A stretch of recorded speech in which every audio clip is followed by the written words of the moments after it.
Hello વિદ્યાર્થી મિત્રો, રાધે રાધે. તો આજે આપણે 11,000 વિદ્યા સહાયકની જે ભરતી આવવાની છે એના માટે ટેટ 1ના સંદર્ભમાં એટલે કે ભરતીના સંદર્ભમાં આપણે રોસ્ટર રજિસ્ટરની ગણતરી કઈ રીતે થાય છે, જગ્યાઓની ગણતરી કઈ રીતે થાય છે તેનું આપણે ઉદાહરણ સાથે સમજવાના છીએ કે કઈ રીતે જગ્યાઓ નક્કી થાય છે, કેટલી અનામતની કઈ રીતે ગણતરી થાય છે. તો પહેલાં તો મિત્રો વિડીયોને લાઈક કરી દેજો, ચેનલને સબસ્ક્રાઈબ કરી દેજો અને તમારા મિત્રોને લિંક શેર કરી દેજો. ટેટ 1 1 થી 5ની ભરતી હોય કે ટાટ સેકન્ડરી બધા જ ન્યૂઝ આપણી ચેનલ ઉપર તમને અપડેટ મળતા રહેશે અને પ્લસ લાઈવ ક્લાસ આપણા સાંજના ભણવાના પણ ચાલુ હોય છે. તો ચેનલને પહેલાં પરીક્ષાની તૈયારી કરતા હોય એ સબસ્ક્રાઈબ કરી દેજો, બરાબર. તો હવે તમને એમ થશે કે કઈ રીતે નક્કી થાય છે. હવે તમે ધારો કે 11,000 વિદ્યા સહાયકની ભરતી છે ધોરણ 1 થી 5માં. કેટલી છે? 11,000ની. આ તમને બધાને ખબર છે. તો આ ભરતીમાં આપણે ઉદાહરણ છે ને કોઈ એક જિલ્લાનું લઈએ તો હાલો ધારો કે આપણે અમરેલી જિલ્લો લઈએ, બરાબર. અમરેલી જિલ્લો, અને એમાં તમને જગ્યા કેટલી આપી હોય કે કુલ જગ્યા કેટલી આપી હોય કે કુલ જગ્યા 200 ભરવાની છે. કેટલી? 200 ખાલી જગ્યા છે.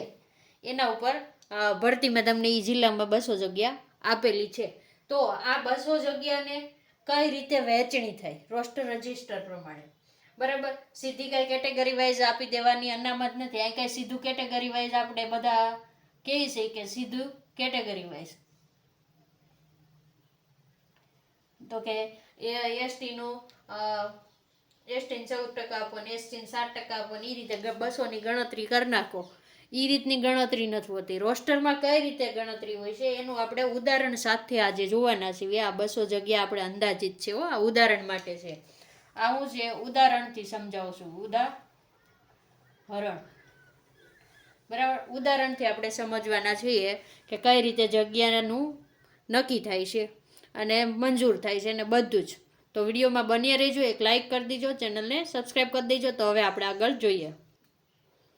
તો મિત્રો આપણે અહીંયા ઉદાહરણથી સમજીએ છીએ એટલે ઉદાહરણથી સમજો કે અમરેલી જિલ્લામાં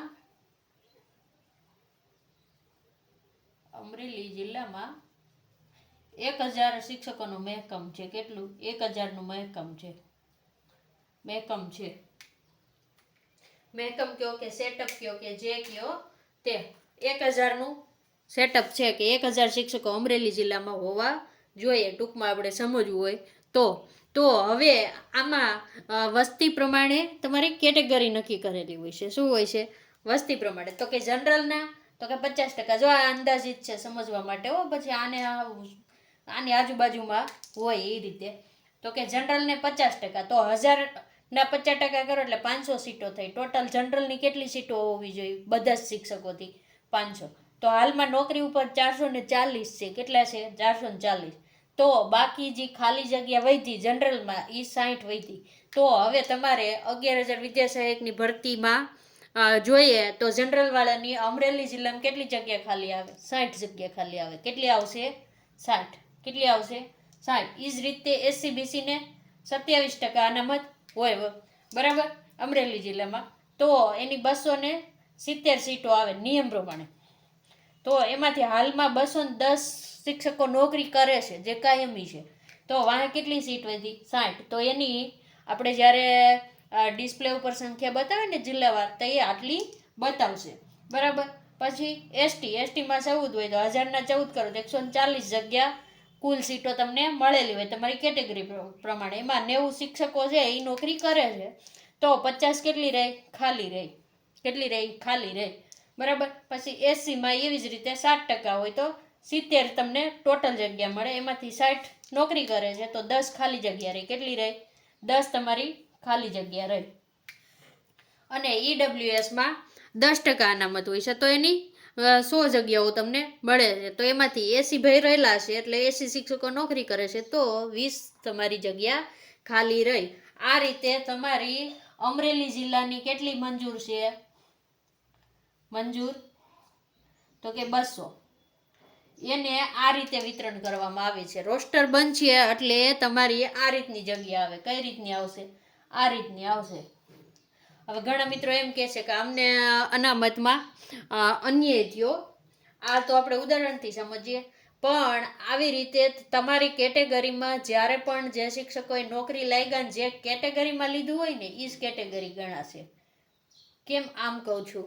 તો ધારો કે આ વિદ્યા સહાયકની ભરતી છે આપણી, આ 11,000ની, એમાં જનરલ વાળાએ જેટલા જનરલમાં લીધું ને એટલા જનરલમાં ગણાય. આગળની ભરતીને જ્યારે મહેકમ બને ને ત્યારે જનરલમાં ગણાય. પછી એસટીમાં લીધું હોય ને એ એસટીમાં જ ગણાય. પણ આ વખતે બહુ એસટીમાં જ બધાએ લીધું હોય, ઘણાની ઉંમર મર્યાદાને ક્રાઇટેરિયા પૂરો ન થતો, તો પાછલી વખત જ્યારે 2027ની ભરતી આવે ને ત્યારે એમાં જગ્યા ઓછી આવે. શું આવે? ઓછી આવે. તો હવે તમને ખબર પડી ગઈ કે આટલી જગ્યા ખાલી છે. કેટલી જગ્યા ખાલી છે?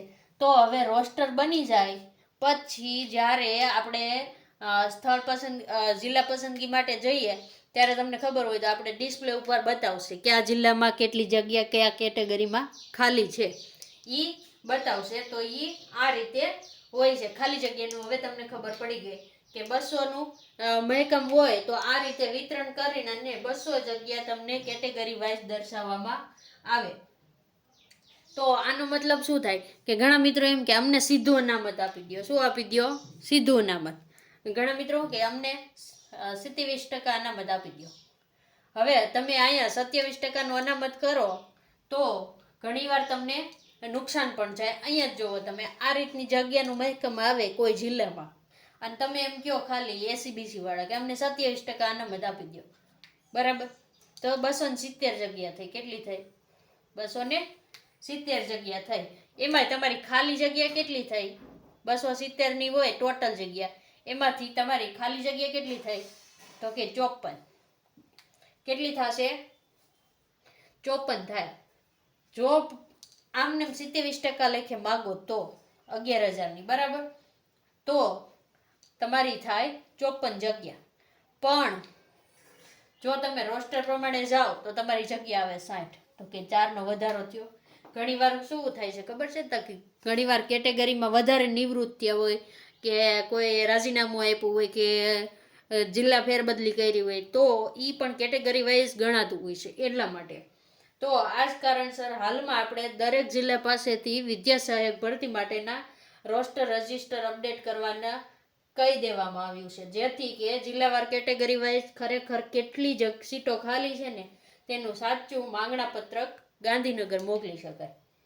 અને ત્યારબાદ જ આપણે વેબસાઇટ પર જિલ્લાવાર જગ્યાઓ તમને જોવા મળશે. અત્યારે રોસ્ટરની પ્રક્રિયા ચાલુ છે અને પછી ત્યાં જે અધિકારી છે એની પાસે બધા મીટિંગ કરશે અને પછી તમારી સત્તાવાર કેટેગરી વાઇઝ જિલ્લાવાર તમારી વેબસાઇટ ઉપર જગ્યા બતાવવામાં આવશે. અને જ્યારે રોસ્ટરને જગ્યા બતાવવામાં આવશે એટલે તરત જ પછી તમારું પીએમએલ આવશે અને પછી તમારી ભરતી પ્રક્રિયા ચાલુ થઈ જશે. અત્યારે તો ધીમી ગતિએ ચાલી રહી છે.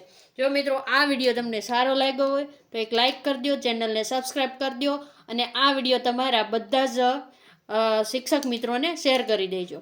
વિડીયોને પૂર્ણ કરીએ છીએ. રાધે રાધે.